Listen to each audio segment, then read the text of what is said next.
Welcome to The Dealist, your insider's guide to navigating the complex world of M&A. My name is Catherine Ford, and in today's episode, we're going to explore how Brazilian dealmakers are using AI in the M&A process. Joining me are Gustavo Rugani and Savio Pereira de Andrade, both partners at Brazilian law firm Machado, Meyer, Advogados. And here's my conversation with the two of them. Gustavo and Savio, thank you so much to both of you for joining me on the podcast today. Before we get stuck into the conversation, Gustavo, can I ask you for a few words of introduction about yourself? Of course. I'm Gustavo Rugani. I'm a partner in Machado Meyer in Brazil. I'm currently the head of capital markets practice, and I've been doing capital markets and M&A transactions for the past 20 years. Savio, a few words of introduction so people can get to know you too. Sure. Well, it's a pleasure to be here with you. I'm Savio. I'm an innovation partner at Machado Meyer. It's a very recent position. I just started in November last year. Previously, I had experience with litigation. I was also general counsel for a few multinational companies, but I would say this is the best job I've ever had. That's a lovely way to start this conversation. Savio, when we did our pre-call to sort of prepare for this podcast, you told me a little bit about the complexities and the uniqueness of the Brazilian market when it comes to the conversation around AI and how deal makers are using AI in the deal-making process. Can you give our listeners who might not be quite as familiar with the Brazilian market as you guys obviously are an insight, please? Sure. I think the first feature of the Brazilian market that stands out and makes it a little bit different from other markets that we've seen is the fact that we have a huge amount of lawsuits ongoing, around 80 million countrywide. That is a crazy number, isn't it? In itself. It is. We're very very strong litigators in Brazil. Of course, we're talking also about special courts, minor courts for small things. The Brazilian system is quite peculiar in that sense. We do have a labor justice, which also holds a lot of those lawsuits, and it's dedicated only to labor relationship. But when we're talking about 80 million, and we're talking about all the data from these lawsuits available for public research, we're also talking about a huge amount of data to build algorithms. And given that scenario, we have a huge number of legal tech companies. We do have an association called AB2L, which literally translated is the Brazilian Association of Law Techs and Legal Techs, Law Tech and Legal Tech companies. And they have a radar of the number of legal tech companies in the country, and it's grown exponentially in the past 5 years because of the amount of data available, because of the amount of disruptive people that are looking to build interesting tools. I think that makes quite a lot of difference, especially when we're talking about operations, deals, and we are able to conduct a very thorough research independently because of the amount of data available, because of how the algorithms have been built to go through this data.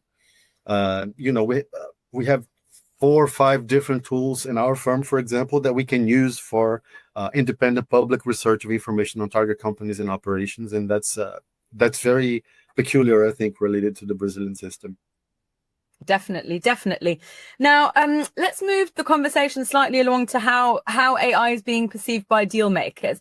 In 2024, Intralinks surveyed 300 deal makers across the globe. And in that survey, it was found that the LATAM region was lagging somewhat behind when it comes to the adoption of AI in an M&A process.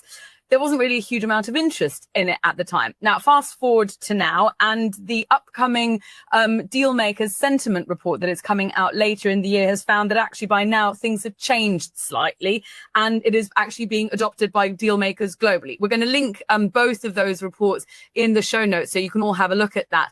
But Gustavo, let me bring you into the conversation here and sort of ask you to share some of the insights that you've had there. What are your experiences? How are you working with AI? And has there been sort of an aha moment in your practice where you've gone, do you know what, actually, this technology can be incredibly valuable in my work and, more importantly, to the clients that I serve? Yeah, Catherine. I mean, the Brazilian market is, as Savio has pointed out, is definitely unique, and what we've watched for a long time was a bit of skepticism around AI in law firms. I would say that lawyers saw it as something like futuristic or something that would be applicable to big tech companies or to math related subjects. Which was clearly not the case. But what we've seen over the last couple of years, and even because of the speed of technology and how information is quickly available worldwide nowadays, is that there's a real shift, and people are taking a look at it with more seriousness and seriously considering adding it to the firm and to the practice as much more as a survival thing than as efficiency driver only. For us here in the firm, that was not the case because we have a long history of investing in innovation. Innovation is one of our key drivers, and we've been investing in technology tools for several years now. We've been one of the first, or if not the first at all, firm to truly commit some time and resources, both human and financial, to finding and developing some tools aiming at increased efficiency at our work, at performing our work in an ever-growing competition market, which we face in Brazil. And there's a lot of increasing fee pressure as well. So that we started this as a way to find efficiency, to try to keep our margins, despite the fact that the fees were going down because of competitive environment. So we initially, so it's been several years now since we started this. Even when AI was not on the subject on the matter, we started evaluating some technologies which didn't use AI properly, but we could connect and use to bring efficiency, especially to those activities that we performed, which were overall repetitive and time-consuming, and were therefore consuming billable hours. Like, for example, I like to give the example of due diligence. When we and then we move to identify opportunities for standardization of repetitive documents like capital market transactions, SPAs, minutes of corporate meetings, and all this stuff. So we then at a given time we started focusing not only on doc review and due diligence, but also we started automating the processes. Like the due diligence process was automated to avoid all these loose interactions that we had that wasted time within the firm. And then when the AI tools came into play, I think that we had in the firm, we had an overall general understanding of technology applied to the business that put us a bit ahead of our competitors, because we managed to quickly understand and focus on such tools that were right to us and to extract the best results therefrom. But of course, this was only after we addressed a very important issue, which is safety of the information that we deal with in these AI tools. This is a major issue that we deal with, because we deal with confidential information basically all the time, especially in deal making. So we have to make sure that it was safe to use these tools before we actually were allowed to test them and to actually use them. And what we've learned during this process of technology and innovation routine is that it isn't just about efficiency. There's a related consequence, which is very important, because it frees up lawyers to focus more on strategic matters and to focus more and to have more time to build client relationships, instead of working on contracts and paperwork that otherwise would remove this time from the days. It's also, and it's very interesting, this point, because we are now seeing an opportunity to develop certain legal products and services using AI that ultimately translates into new revenues to the firm and client satisfaction and loyalty. Because once you're there and you're providing a good service, there's a good likelihood that this will come back with other cross-sell opportunities. Thank you, Gustavo. You've beautifully led us sort of into the next area of conversation. To a certain degree, you've answered the question already. I was going to ask you sort of to talk to me about how AI has enhanced and developed some of the legal technology services in general and the AI specific solutions. You've spoken about efficiencies. You've spoken also about that it allows you to better service the clients, to make sure that your attention is actually not focused on those menial tasks that machines can do very nicely, but you actually really providing that added value to the service that you're providing to the client. Could you just expand a little bit on that for me? Because I think that is such an important topic, this whole notion that with the tool, with the technology doing the menial task, you can really focus on the added value to the client, which ultimately will strengthen those relationships between you and your clients. Yeah, Catherine, that's right. And that brings a lot of additional things you have to think of in terms of being, especially for big firms like ours, because we have to start thinking about staffing, the size of the team, which kind of capabilities the team needs to have because there's a great point that I like to highlight always when we talk about it, because as Savio said, the law tech and the legal tech environment in Brazil, there's no shortage of solutions here. I mean, there's a lot of companies and tools, and it sometimes it feels like every week there's something new proposing to revolutionize the legal work, and actually there's a big challenge on figuring out what actually works and works for you, for your practice and for your firm.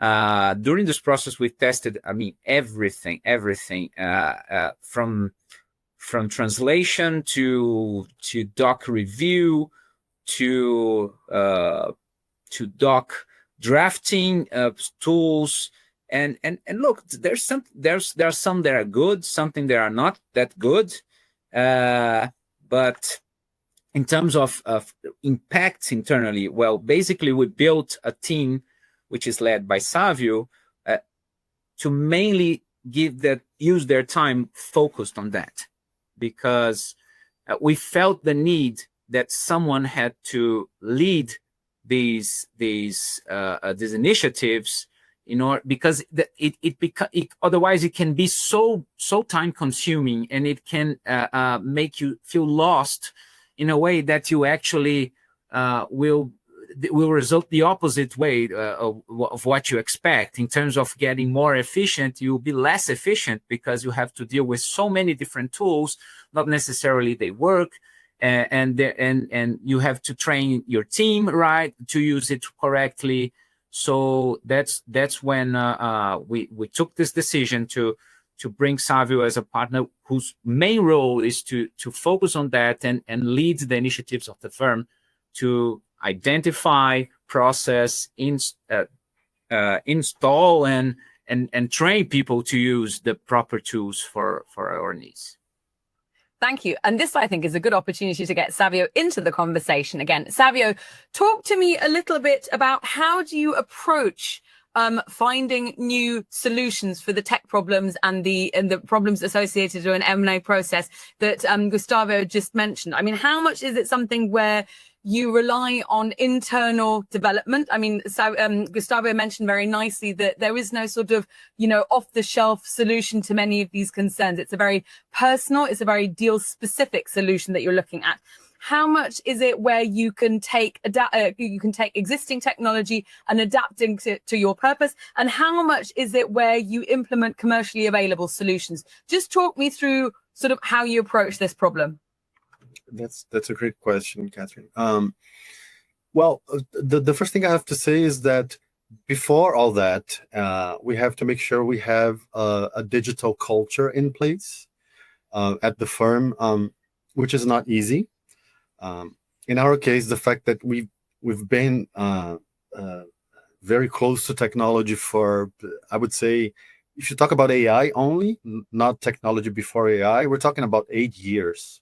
We've been on the road for 8 years, way before the hype with generative AI. We were already testing AI tools in 2017 and choosing a machine learning tool, a main learning tool. So this helped us build a very strong culture of familiarity with technology, and making sure people are not only comfortable with the use of technology, but creative enough to come up with different solutions, unprecedented solutions applying technology. This culture allows us to understand the market thoroughly enough. The legal tech market, so that we don't create a solution for a client based on one tool. It's not about, okay, you have a problem and I will locate one tool that will solve your problem. It's much more of an approach that we create to the problem and to finding a solution that most of the times involves 2 or 3 different tools that we have at the firm and that we use for different parts of the process. I think the most fascinating thing about technology, funny enough, it's not the efficiency itself. That's very obvious. Of course, when we talk about technology, you're going to be more efficient. And that's ever since the computer was invented. Of course, it's faster to use a computer than to type your petitions in a typewriter. So efficiency is a very obvious. I'm not saying it's easy to implement, but it's a very obvious result of technology. Although it holds a lot of challenges, and that's why I'm aimed on that, as Gustavo explained. But another aim that I have that's very important is to make sure everybody sees technology as a completely unprecedented and unheard of new door to approaching problems. Just this week, for example, we've been talking to a client that wants to understand their lawsuits, the number of lawsuits that they have at the company. We're talking about around 1,300 lawsuits for this specific client. And of course, as we're facing now a whole different market now related to how much clients are willing to pay for certain jobs and how much firms can charge for such jobs, the client is desperate to understand these lawsuits deeply, as deeply as possible, with the lowest cost possible. So if we look at the problem in a creative mindset, and that's where legal design comes in as a methodology to work out stuff, and we're very serious about that at the firm. And if we use legal design to look at the problem, we can create an unprecedented solution, which we did. We created a beautiful product. I like to give interesting names to products. And for this product, for example, we're naming it multi-layer AI due diligence, because we're going to approach these lawsuits in 4 different layers. The client can choose one layer and not the other, depending on the result of the previous layer. And that's all done with a number of tools. It's not only one tool. For this case, for example, we're using 4 different tools to build this process and to offer the client as much as possible for the lowest price possible, of course. This is just one example of things we do. Well, it's like building a puzzle, but you choose the pieces, to bring it together. So it's very interesting, very customized work. It certainly sounds like this. Now, I'd like to take a short break here. And when we return, I'd like to have a closer look at culture and what that actually means for the adoption of AI in an M&A process. We'll be right back. Intralinks Deal Center AI. AI you can rely on with the security you expect to propel every transaction. Transform your deal making with Deal Center AI. Intralinks. Go forward. Thank you very much for staying with us as we come back to the conversation around AI and how it's used in deals in Latin America. Savio, before the break, you spoke about culture and the importance of having a culture that allows you to engage with technology in the firm. You guys obviously do an amazing job, and you have very much embraced technology and AI in an M&A process. What's it like dealing with your clients? How responsive have they been when it comes to this particular piece of technology? And how are you addressing some of the key issues that they have surrounding things like data privacy, for example? That's a very interesting question, Catherine. I think clients are getting more and more interested on how we're using AI. And particularly when they can actually see the benefits in terms of agility and the cost involved. Because ultimately we invest in the tools and they get the result of it because we use it to provide services for them. We noticed that first some were a bit worried, which is understandable because we're talking again about data security, confidentiality, and these are main concerns in our businesses. So what we do, we are very transparent about the use of AI in our services. It's a part of our legal fee proposals. There's a paragraph saying that we use AI. We tell them how their data is handled and what are the safeguards in place. On the other hand, internally, we only work with vendors who meet very strict security standards. We have internal protocols to make sure that any sensitive information is always protected. I think that once the clients realize that we are actually making it a very serious issue, which we are, and especially that we have the structure to make it properly because it's costly, then then we see the other side of it and they get very enthusiastic about the use of the tools, and we've seen, at least on my experience, it helped us covering a lot more in terms of diligence for deals. For example, we can get a much more comprehensive analysis of the target. We can do, as Savio anticipated, we can do some previous work even before we are hired. This has been helping us as a way to prospect new clients, because when they come with a target, we have some tools in place which give us a fair, accurate view on the target even before the target knows we are engaged, or even the buyer knows that or engages us. And this all, on the other hand, internally, this will help us measuring the work with much more precision, and therefore the fees, and justifying the fees as well. Well, look, this is the amount, this is the size of the problem, and that's why I have to use this staffing, and this will cost you this much because of that. So. Great, thank you very much. That was really helpful. Savio, can I bring you in just on this question of data privacy? This is something that actually we talked about in quite a lot of detail in an earlier podcast in this series, where we examine privacy concerns around the use of AI in transactions. Talk to me about what you say to clients who raise that as a concern, particularly in the period where you're training a tool, because obviously that's where you're using data from live transactions, possibly. Yeah. Well, we not only tell the client how we do things, but we show the client. We have a very comprehensive scrutiny process for even testing a tool. So before, and sometimes suppliers get a little bit frustrated with us because they approach us, we like the tool, and they say, okay, so now let's start the scrutiny process. And they will say, oh, no, I'm just going to grant you a license so you can test. So no, I'm not allowed to test any licenses without making sure the data privacy concerns are addressed. We have a committee, a multi-task committee with different people from different areas of the firm, IT, our DPO, data privacy people, innovation people. They're all together on a committee that evaluates each tool that we test and each tool that we hire very thoroughly, to make sure that all the privacy concerns are addressed, to make sure that the supplier will never have access to any kind of information except for metadata, which is, of course, another issue. And to make sure that we're not using the content of the documents we use on the tools to train anything. So we feel very safe. We've never had an incident with security issues here, because we are very careful, because we scrutinize each and every supplier in a very thorough manner, and we have all the proper compliance documents in place to show clients what we do whenever it's necessary. So everybody feels pretty safe. That's great. Thank you very much for sharing that.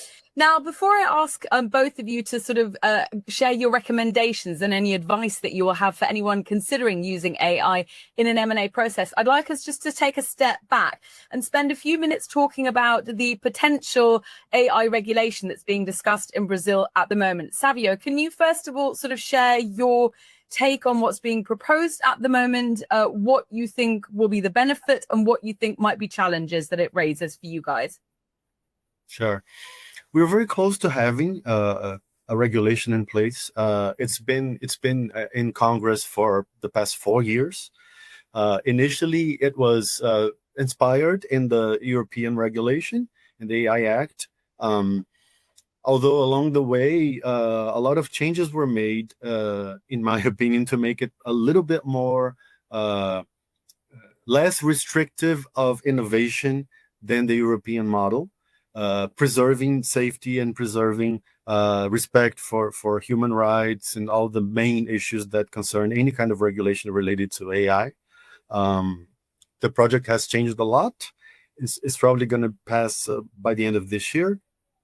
But companies are anticipating their concerns and are already putting in place some frameworks, some governance frameworks that are even more protective than the project itself, the way it is right now, which is very wise, because you don't really have to wait for the regulation to pass, because certain issues and certain risks that have to be mitigated are already there, and you already have a layer of legal protection. Even though you don't have a specific regulation for the AI environment, you have our constitution, you have the civil code, you have the consumer code. I mean, you have all kinds of laws that prevent certain bad consequences of using AI, and these are in place. So a lot of our clients are reaching out and asking.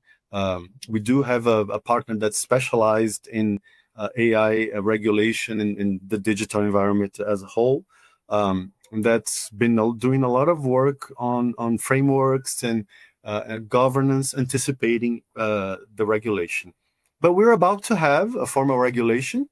The discussion in Brazil is very hot right now, because, of course, you always have the two different forces. You have the need for preserving human rights and mitigating risks, but on the other hand, you have the need not to disaccelerate the advances of technology in a way that's going to put the country economically behind. That's a very hard balance to find. I do believe in Brazil we're close to finding a balance that's nicer than I've seen in other countries and in other regulations.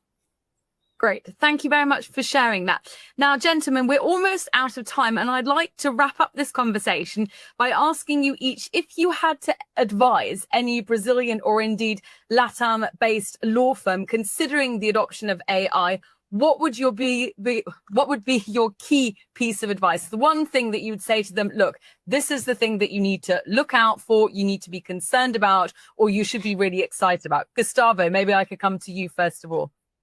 Well, as someone that comes from the deal making industry and practice, my main advice is don't wait for the perfect solution at the right time. You have to start experimenting now, even if you're doing it on a very small scale, just to get acquainted to the basic principles of AI and how it applies to your work. Making sure you protect all sensitive information of the firm, of the client in this process. And this might be, Catherine, maybe the most difficult obstacle, especially for smaller firms, because typically these security features are costly, and therefore it might be a problem for the smaller firms to make sure that this data is protected. Get your lawyers involved. Listen to them. Be ready to adapt. No, guys. I come from a generation where it's where people used to do deals without computers. So like our senior partners here lived an era where they did deals without computers, and it's very hard to change behavior, especially behavior that has been embedded and in for years based on a very successful track record. So this to me is key. Also, you have to be ready and to be open to test and to adapt, and also, and most importantly, especially for larger firms, don't underestimate importance of training. AI is only as good as the people using it.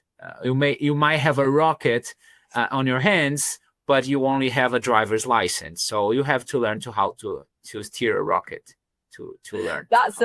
That's a lovely analogy. Thank you so much, Gustavo. Savio, final comments from your side. Pieces of advice that you give any other Brazilian law firm interested in adopting AI in their workflow. I think get creative, and also make sure you read about and know what's ahead. Technology is evolving very fast. I mean, with the conversations we're having now in September are going to be very different from the conversations we're going to have in January next year, in December this year. So, of course, I have to reference my favorite UK reference related to the matter, which is Richard Susskind. Read Susskind. Read what he's saying, what he's been saying since the 80s about how technology would transform the legal profession, and what he's been saying about what's going to happen in 5 years, in 30 years. Make sure you know what's ahead, and get creative. I mean, you can't really use AI, generative AI, just as a search tool. If you're doing that, you're doing something, but it's very little compared to what technology will be able to provide and is able to provide right now. So make sure you get creative, you go deep into the possibilities, you test and refine. AI is not something that, in our current state of the art, it's not something that's going to give you the final result, plain and ready. So there's a process of refining, of perfecting your prompts, of perfecting the first result you have, of testing again, redoing work, which is part of the process. And curiously enough, sometimes people that are resistant to technology, and of course this resistance sometimes is not even conscious, but people who are resistant to technology, usually when they face the first bump or when they face the first result that's not 100%, although it's 60, 70, they say, oh, see, it doesn't work. Let me do it the old way because it does work the old way, which is, it's a very unconscious process of being resistant to technology. So get creative, embrace the technology, and train your people. Thank you so much. That's all that we've got time for in today's episode of The Dealist. I'd like to thank both Gustavo and Savio for sharing your time, your experience, and your incredible insights into how you guys are using AI in the deal-making process. If you enjoyed this episode, please like, follow, subscribe, and comment. We'd really like to hear from you. Until next time, thank you very much for listening, and goodbye.